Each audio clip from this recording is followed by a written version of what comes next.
Hello YouTube N G C ഇംഗ്ലീഷിൻ്റെ പുതിയൊരു വീഡിയോയിലേക്ക് എല്ലാ കൂട്ടുകാർക്കും സ്വാഗതം. ഇന്ന് ഈ ഒരു ക്ലാസ്സിൽ നമ്മൾ നോക്കാൻ പോകുന്നത് 10ാം ക്ലാസ്സിൻ്റെ പുതിയ ടെക്സ്റ്റ് ബുക്ക് പ്രകാരമുള്ള ഒന്നാമത്തെ യൂണിറ്റ് ആയിട്ടുള്ള ട്രയൽസ് ആൻഡ് ട്രയംസ് എന്ന യൂണിറ്റിൻ്റെ ഒരു ഇൻട്രൊഡക്ഷനാണ്. ഇതിനകത്ത് നമ്മൾ ആ ഒരു യൂണിറ്റ് എന്താണെന്ന് ജസ്റ്റ് ഒന്ന് സമ്മറൈസ് ചെയ്ത് പറയുന്നുണ്ട്. അതുപോലെ തന്നെ ഈ യൂണിറ്റിൽ വരുന്ന 3 പാഠഭാഗങ്ങൾ ഏതാണെന്നും അവയുടെ പ്രത്യേകതകൾ എന്തൊക്കെയാണെന്നുമാണ് ഈ ഒരു വീഡിയോയിൽ നമ്മൾ പറയാനായിട്ട് പോകുന്നത്. നിങ്ങൾ ഉറപ്പായിട്ടും ചാനൽ സബ്സ്ക്രൈബ് ചെയ്ത് നിങ്ങളുടെ സപ്പോർട്ട് അറിയിക്കുക. അതുപോലെ തന്നെ നിങ്ങൾക്ക് ക്ലാസ് ഇഷ്ടപ്പെടുകയാണെങ്കിൽ ഉറപ്പായിട്ടും മറക്കാതെ തന്നെ നിങ്ങൾ ലൈക്ക് ചെയ്യുക. നിങ്ങളുടെ മറ്റ് സുഹൃത്തുക്കൾക്ക് കൂടി വീഡിയോ ഷെയർ ചെയ്ത് കൊടുക്കുക. ഓക്കെ, നമുക്ക് ഫസ്റ്റ് യൂണിറ്റ് ആയിട്ട് നമ്മുടെ പുതിയ ഇംഗ്ലീഷ് ടെക്സ്റ്റ് ബുക്കിൽ തന്നിരിക്കുന്നത് ട്രയൽസ് ആൻഡ് ട്രയംസ് എന്നാണ്. ട്രയൽസ് ആൻഡ് ട്രയംസ്, ട്രയൽസ് എന്ന് വെച്ചാൽ എന്താണ്? പരീക്ഷണങ്ങളാണ്.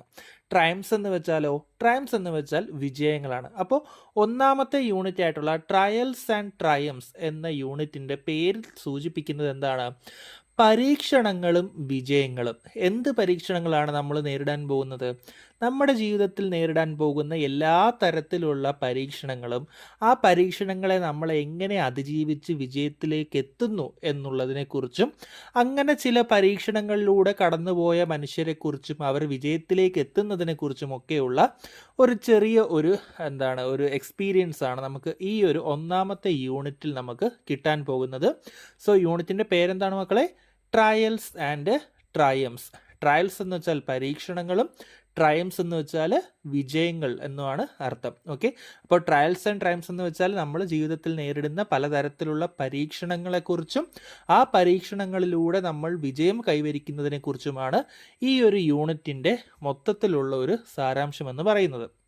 ഇനി ആ ഒരു യൂണിറ്റ് തുടങ്ങുന്ന ഭാഗത്ത് നമുക്ക് ദ ലിറ്റിൽ പ്രിൻസ് എന്ന് പറയുന്ന ഒരു നോവലിൽ, നമ്മുടെ ആൻറ്റോൺ ഡി സെയിൻറ്റ് എക്സ്യൂപ്രി എന്ന് പറയുന്ന ഒരു ഫ്രഞ്ച് എഴുത്തുകാരൻ്റെ ഒരു നോവല്ല എന്ന് വെച്ചാൽ ഒരു ഷോർട്ട് സ്റ്റോറിയേക്കാൾ കുറച്ചുകൂടി വലുതായിരിക്കും, എന്നാൽ ഒരു നോവലിനേക്കാളും ചെറുതായിരിക്കും. അങ്ങനെയുള്ള ഒരു റൈറ്റിങ്ങിനെയാണ് നമ്മൾ നോവല്ല എന്ന പേരിൽ പറയുന്നത്. ദ ലിറ്റിൽ പ്രിൻസ് എന്ന് പറയുന്ന ഒരു നോവല്ല, ആൻറ്റോൺ ഡി സെയിൻറ്റ് എക്സ്യൂപ്രി എന്ന് അറിയപ്പെടുന്ന ഒരു ഫ്രഞ്ച് എഴുത്തുകാരൻ്റെ ഒരു നോവല്ലയാണ് ദ ലിറ്റിൽ പ്രിൻസ്. ആ നോവല്ലയിൽ നിന്നുള്ള ഒരു വരി നമുക്ക് തന്നിരിക്കുകയാണ്. It is only with the heart that one can see rightly. What is essential is invisible to the eyes. Okay, അപ്പോൾ എന്താ തന്നിരിക്കുന്നത്? It is only with the heart that one can see rightly. ഒരു വ്യക്തിക്ക് ശരിക്കും കാണണമെങ്കിൽ അത് എന്തുകൊണ്ട് മാത്രമേ സാധിക്കുകയുള്ളൂ? അയാളുടെ ഹൃദയം കൊണ്ട് മാത്രമേ സാധിക്കുകയുള്ളൂ. കാരണം എന്താണ്? What is essential is invisible to the eyes. ഒരു മനുഷ്യന് ഏറ്റവും വിലപ്പെട്ടത്, ഏറ്റവും എസെൻഷ്യലായത്, ഒഴിച്ചുകൂടാനാകാത്ത വസ്തുക്കളെല്ലാം എന്തായിരിക്കും? നമ്മുടെ കണ്ണുകൾക്ക് ഇൻവിസിബിൾ ആയിരിക്കും, അദൃശ്യമായിരിക്കും. അപ്പോൾ എന്താണ് ഈ ഒരു സെൻറ്റൻസ് കൊണ്ട് ഉദ്ദേശിക്കുന്നത്? It is only with the heart that one can see rightly. നമുക്ക് എപ്പോഴും കറക്റ്റായിട്ട് കൃത്യമായിട്ട് കാണണമെങ്കിൽ നമ്മുടെ ഹൃദയം കൊണ്ട് മാത്രമേ കാണാൻ സാധിക്കുകയുള്ളൂ. കാരണം ഏറ്റവും എസെൻഷ്യൽ ആയിട്ടുള്ളതെല്ലാം നമ്മുടെ കണ്ണുകൾക്ക് അദൃശ്യമായിരിക്കും എന്ന് പറയുന്നതിലൂടെ ഇവിടെ ഉദ്ദേശിക്കുന്നത് എന്തിനെക്കുറിച്ചായിരിക്കും? നമ്മുടെ കണ്ണുകൊണ്ട് കാണുന്ന കാഴ്ചകളിലല്ല, പകരം നമ്മുടെ ഹൃദയം കൊണ്ട് കാണുന്ന കാഴ്ചകൾ, നമ്മുടെ ബന്ധങ്ങൾ, നമുക്ക് ചുറ്റുമുള്ള മനുഷ്യർ, നമ്മുടെ അനുഭവങ്ങളിലൂടെ നമുക്ക് കിട്ടുന്ന പാഠങ്ങൾ, ഇങ്ങനെയുള്ള പല കാഴ്ചകളാണ് നമുക്ക് ഏറ്റവും എസെൻഷ്യൽ ആയിട്ടുള്ളത്. അതുപോലെ തന്നെ ഇങ്ങനെ ഹൃദയം കൊണ്ട് കാണുന്ന കാഴ്ചകളാണ് നമുക്ക് ഏറ്റവും എസെൻഷ്യൽ ആയിട്ടുള്ളത്, അല്ലാതെ കണ്ണുകൾ കൊണ്ട് കാണുന്ന കാഴ്ചകളല്ല എന്നുള്ള ഒരു അർത്ഥമാണ് നമുക്ക് ഈ ഒരു സെൻറ്റൻസിൽ കിട്ടുന്നത്. ഓക്കെ, അപ്പോൾ ദ ലിറ്റിൽ പ്രിൻസ് എന്ന് പറയുന്ന ഒരു ചെറിയൊരു നോവലയാണ് ആൻറ്റോൺ ഡി സെയിൻറ്റ് എക്സ്യൂപ്രി എന്ന് പറയുന്ന, അല്ലെങ്കിൽ എന്ന പേരിൽ അറിയപ്പെടുന്ന ഒരു ഫ്രഞ്ച് എഴുത്തുകാരനാണ് ഇത് എഴുതിയിരിക്കുന്നത്. അപ്പോൾ ആ ഒരു നോവലയുടെ സ്റ്റോറി എന്ന് പറയുന്ന ഒരു ലിറ്റിൽ പ്രിൻസ്, ഒരു രാജകുമാരൻ എന്ത് ചെയ്യാണ്?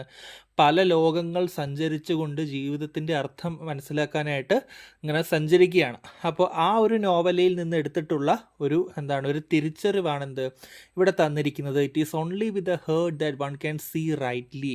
What is essential is invisible to the eyes. നമ്മുടെ ചുറ്റും നമ്മൾ കാണുമ്പോൾ വിചാരിക്കുമോ അവൻ എൻ്റെ കൂടെ നല്ല സ്നേഹത്തിലാണ്, അവൻ നമ്മുടെ കൂടെ ഉണ്ടാകും എന്നൊക്കെ നമുക്ക് കരുതുമെങ്കിലും നമ്മുടെ കണ്ണുകൾ കൊണ്ട് കാണുന്ന കാഴ്ചകളല്ല ശരിയായിട്ടുള്ളത്. കാരണം ഏറ്റവും എസെൻഷ്യൽ ആയിട്ടുള്ള, നമുക്ക് ഒഴിച്ചുകൂടാനാകാത്ത പല പാഠങ്ങളും പല കാഴ്ചകളും നമുക്ക് ഹൃദയം കൊണ്ട് മാത്രമേ കാണാൻ സാധിക്കുകയുള്ളൂ എന്നാണ് അവിടെ പറയുന്നത്. അപ്പോൾ അത്തരത്തിൽ ഹൃദയം കൊണ്ട് കാണേണ്ട ചില കാഴ്ചകൾ അല്ലെങ്കിൽ അത്തരത്തിലുള്ള ചില അനുഭവങ്ങളാണ് ഈ ഒരു യൂണിറ്റിലൂടെ നമുക്ക് പഠിക്കാനായിട്ടുള്ളത്. 3 പാഠങ്ങളാണ് നമുക്ക് ഈ ഒരു യൂണിറ്റിൽ പഠിക്കാനായിട്ടുള്ളത്. ആദ്യത്തേത് ഒരു ഷോർട്ട് സ്റ്റോറിയാണ്, ഒരു ചെറുകഥയാണ്. രണ്ടാമത്തേത് ഒരു സർവൈവർ ടെസ്റ്റിമോണിയാണ്. സർവൈവർ ടെസ്റ്റിമോണി എന്ന് വെച്ചാൽ എന്താണ്, എന്തെങ്കിലും ഒരു ബുദ്ധിമുട്ട് അതിജീവിച്ച ഒരാൾ ആ ഒരു അനുഭവത്തെക്കുറിച്ച് പറയുന്ന ഒരു എഴുത്ത്, അതാണ് സർവൈവർ ടെസ്റ്റിമോണി എന്ന് പറയുന്നത്. മൂന്നാമതായിട്ട് വന്നിരിക്കുന്ന ഒരു ഡ്രമാറ്റിക് ആയിട്ടുള്ള ഒരു സ്പീച്ചാണ്, ഒരു പ്രസംഗമാണ്. ഓക്കെ, അപ്പോൾ ഒന്നാമത്തെ നമ്മുടെ ഷോർട്ട് സ്റ്റോറി എന്ന് പറയുന്നത് ഗബ്രിയേൽ ഗാർസിയ മാർക്വസ് എന്ന് പറയുന്ന വളരെ ഫേമസ് ആയിട്ടുള്ള എഴുത്തുകാരൻ, നോബൽ ജേതാവായിട്ടുള്ള എഴുത്തുകാരൻ എഴുതിയിട്ടുള്ള A very old man with enormous wings. Okay, enormous എന്ന് വെച്ചാൽ എന്താണ്, വളരെ വലുതായിട്ടുള്ള എന്താണ് എന്നുള്ളതാണ് അർത്ഥം. ഓക്കെ, അപ്പോൾ എനോർമസ് വിങ്സ് എന്ന് വെച്ചാൽ വളരെ വലിയ ചിറകുകളുള്ള, വളരെ ഓൾഡ് ആയിട്ടുള്ള, വളരെ വയസ്സായ ഒരു മനുഷ്യൻ. ആ ഒരു മനുഷ്യൻ്റെ കഥയാണ് എന്ത് ചെയ്യുന്നത്, ഒന്നാമത്തെ ആ ഒരു ചെറുകഥയിൽ നമുക്ക് പഠിക്കാനായിട്ടുള്ളത്. ഗബ്രിയേൽ ഗാർസിയ മാർക്വസ് ആണ് എഴുതിയിരിക്കുന്നത്. ഗബ്രിയേൽ ഗാർസിയ മാർക്വസിൻ്റെ ചെറുകഥകളിലൊക്കെ നിങ്ങൾ കേട്ടിട്ടുണ്ടാകും ചിലപ്പോൾ. അതിനകത്ത് യൂസ് ചെയ്യുന്ന ഒരു ടെക്നിക്കാണ് മാജിക്കൽ റിയലിസം എന്ന് പറയുന്നത്. വളരെ ഇമ്പോർട്ടൻ്റ് ആയിട്ടുള്ളൊരു പോയിൻ്റാണ് മാജിക്കൽ റിയലിസം. ഗബ്രിയേൽ ഗാർസിയ മാർക്വസിൻ്റെ അദ്ദേഹത്തിൻ്റെ ഒട്ടുമിക്ക എഴുത്തുകളിൽ നമുക്ക് കാണാവുന്ന ഒരു ഘടകമാണ് ഈ മാജിക്കൽ റിയലിസം എന്ന് പറയുന്നത്. മാജിക്കൽ റിയലിസം എന്നതുകൊണ്ട് ഉദ്ദേശിക്കുന്നത് വളരെ യഥാർത്ഥം എന്ന് തോന്നുന്ന തരത്തിലുള്ള എഴുത്തിനോടൊപ്പം തന്നെ എന്താണ്, നമുക്ക് ഒട്ടും വിശ്വസിക്കാൻ പറ്റാത്ത അമാനുഷികമായിട്ടുള്ള കഥാപാത്രങ്ങളെ കൂടി ഉൾക്കൊള്ളിക്കുന്ന ഒരു രീതി. ഈ ഒരു പേരിൽ തന്നെയുണ്ട്, എ വെരി ഓൾഡ് മാൻ, ഒരു വയസ്സായൊരു വൃദ്ധൻ. ഓക്കെ, അല്ലെങ്കിൽ ഒരു വയസ്സായൊരു മനുഷ്യൻ. അത് വളരെ യഥാർത്ഥമായിട്ടൊരു വൃദ്ധൻ്റെ കഥ പറയാവുന്നതാണ്. പക്ഷേ ആ വൃദ്ധൻ എന്ത് ക്യാരക്ടർ കൊടുത്തിരിക്കുകയാണ്, വിത്ത് എനോർമസ് വിങ്സ്, വളരെ വലിയ ചിറകുകൾ കൂടി അദ്ദേഹം കൊടുത്തിരിക്കുകയാണ്. സോ ഇങ്ങനെ വളരെ യഥാർത്ഥമായ ഒരു കാര്യത്തിൽ അമാനുഷികമായിട്ടുള്ള ക്യാരക്ടേഴ്സിനെ ഉൾപ്പെടുത്തുന്ന ഒരു എഴുത്ത് രീതിയാണ് നമ്മുടെ ഗബ്രിയേൽ ഗാർസിയ മാർക്വസ് സ്വീകരിച്ചിരിക്കുന്നത്. ഈ എഴുത്ത് രീതിയാണ് നമ്മൾ മാജിക്കൽ റിയലിസം എന്ന് പറയുന്നത്. ഈ മാജിക്കൽ റിയലിസം ഉൾപ്പെടുത്തിയിട്ടുള്ള ഒരു ചെറുകഥയാണ്, വളരെ ഇൻട്രസ്റ്റിംഗ് ആയിട്ടുള്ള, വളരെ രസകരമായിട്ടുള്ള ഒരു ചെറുകഥയാണ് ഒന്നാമത്തെ പാഠമായിട്ട് നമുക്ക് തന്നിരിക്കുന്ന A very old man with enormous wings എന്ന് പറയുന്ന ആ ഒരു പാഠം. രണ്ടാമതായിട്ട് നമുക്ക് തന്നിരിക്കുന്നത് വലാഡിസ്ലോ സ്പിൽമൻ എന്ന് പറയുന്ന വ്യക്തിയുടെ ഇൻ ദ ആറ്റിക് എന്ന പേരിൽ ഒരു സർവൈവർ ടെസ്റ്റിമണിയാണ്. അപ്പോൾ നമ്മൾ പറഞ്ഞു, സർവൈവർ ടെസ്റ്റിമണി എന്ന് വെച്ചാൽ എന്തെങ്കിലും ഒരു ദുരിത കാലഘട്ടം അനുഭവിച്ച വ്യക്തി അദ്ദേഹത്തിന് എങ്ങനെ ആ കാലഘട്ടത്തെ അതിജീവിച്ചു, അല്ലെങ്കിൽ ആ ബുദ്ധിമുട്ടിനെ എങ്ങനെ അതിജീവിച്ചു എന്ന് പറയുന്ന ഒരു സത്യപ്രസ്താവനയാണ് നമ്മൾ സർവൈവർ ടെസ്റ്റിമണി എന്ന് പറയുന്നത്.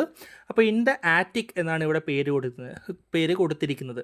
അപ്പോൾ ആറ്റിക് എന്ന് വെച്ചാൽ എന്താണ്, നിങ്ങൾക്ക് അറിയായിരിക്കും, പണ്ടുള്ള വീടുകളിലൊക്കെ തട്ടിൻപുറം എന്ന് പറയുന്ന ഒരു സ്പേസ്, അതായത് നമ്മുടെ ആ ഒരു എന്താണ് റൂമിൻ്റെയൊക്കെ മുകളിലായിട്ട് വരുന്ന, റൂമിൻ്റെയും ഇടയിൽ വരുന്ന ചെറിയൊരു സ്പേസ്, അതാണ് ആറ്റിക് അല്ലെങ്കിൽ തട്ടിൻപുറം എന്ന് പറയുന്നത്. ഓക്കെ, അപ്പോൾ ഇൻ ദ ആറ്റിക് എന്നാണ് ഈ ഒരു സർവൈവർ ടെസ്റ്റിമണിക്ക് പേര് കൊടുത്തിരിക്കുന്നത്.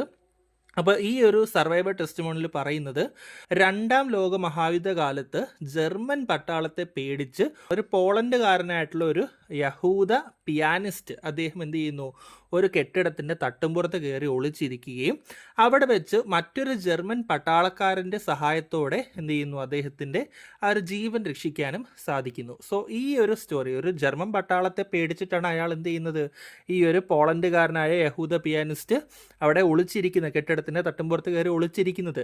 എന്നാൽ വളരെ അപ്രതീക്ഷിതമായിട്ട് എന്ത് ചെയ്യുന്നു, മറ്റൊരു ജർമ്മൻ പട്ടാളക്കാരൻ്റെ തന്നെ സഹായത്തോടെ അയാൾക്ക് ജീവിതത്തിലേക്ക് തിരിച്ചു വരാനായിട്ട് സാധിക്കും. സോ ഈ ഒരു എക്സ്പീരിയൻസ് ആണ്, ഈ ഒരു അനുഭവമാണ് ഇതിൽ പറയുന്നത് നമ്മുടെ രണ്ടാമത്തെ പാഠമായിട്ടുള്ള ഇൻ ദ ആറ്റിക് എന്ന പാഠത്തിൽ വലാഡിസ്ലോ സ്പിൽമൻ എഴുതിയിരിക്കുന്നത്. മൂന്നാമതായിട്ട് നമുക്ക് പഠിക്കാനായിട്ടുള്ളത് ഫ്രണ്ട്സ്, റോമൻസ്, കൺട്രിമെൻ എന്ന് പറഞ്ഞ് ആ ഒരു രീതിയിൽ തുടങ്ങുന്ന ഒരു ഡ്രാമാറ്റിക് സ്പീച്ചാണ്. അത് എഴുതിയിരിക്കുന്നത് വില്യം ഷേക്സ്പിയർ എന്ന് പറയുന്ന നമ്മുടെ ലോകത്തെ ഏറ്റവും പ്രശസ്തനായിട്ടുള്ള നാടക രചയിതാക്കളിൽ ഒരാളായിട്ടുള്ള വില്യം ഷേക്സ്പിയർ ആണ്. അപ്പോൾ വില്യം ഷേക്സ്പിയറിന് തന്നെ ഏറ്റവും പ്രശസ്തമായിട്ടുള്ള നാടകങ്ങളിൽ ഒന്നാണ് ജൂലിയസ് സീസർ എന്ന് പറയുന്ന നാടകം. നിങ്ങൾക്ക് എല്ലാവർക്കും ജൂലിയസ് സീസറിനെ അറിയാമായിരിക്കും, ഈ ഒരു പേര് നിങ്ങൾ കേട്ടിട്ടുണ്ടാകും.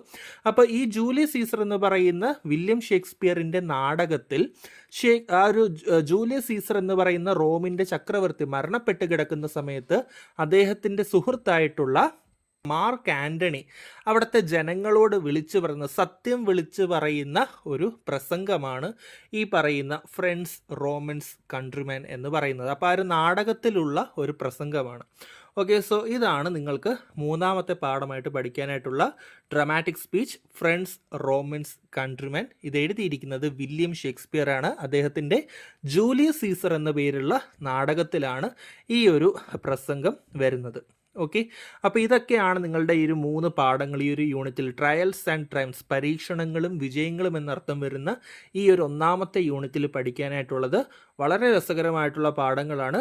സോ ഈ ഒരു പാഠങ്ങളുടെ ബാക്കിയുള്ള വീഡിയോസ് കാണാനായിട്ട് കൃത്യമായിട്ട് നിങ്ങൾ ഈ വീഡിയോ സബ്സ്ക്രൈബ് ചെയ്യുക, അതുപോലെ തന്നെ ലൈക്ക് ചെയ്യുക, ഷെയർ ചെയ്യുക, നിങ്ങളുടെ മറ്റ് സുഹൃത്തുക്കൾക്കും അറിയിക്കുക. നിങ്ങൾക്ക് മറ്റേതെങ്കിലും വിഷയങ്ങളോ മറ്റേതെങ്കിലും ചാപ്റ്റേഴ്സോ അല്ലെങ്കിൽ ഈ പഠിപ്പിക്കുന്ന രീതിയിൽ തന്നെ എന്തെങ്കിലും മാറ്റങ്ങളോ ഒക്കെ വേണമെങ്കിൽ അത് കമൻറ്റ് ചെയ്ത് അറിയിക്കുക കൂടി ചെയ്യുക. ഓക്കെ, സോ ഈ ഒരു വീഡിയോയിൽ അത്രയേ ഉള്ളൂ. സോ അടുത്ത വീഡിയോ മുതൽ നമ്മൾ 1ാമത്തെ പാഠമായിട്ടുള്ള a very old man with enormous wings എന്ന പാഠമായിരിക്കും പറയുന്നത്.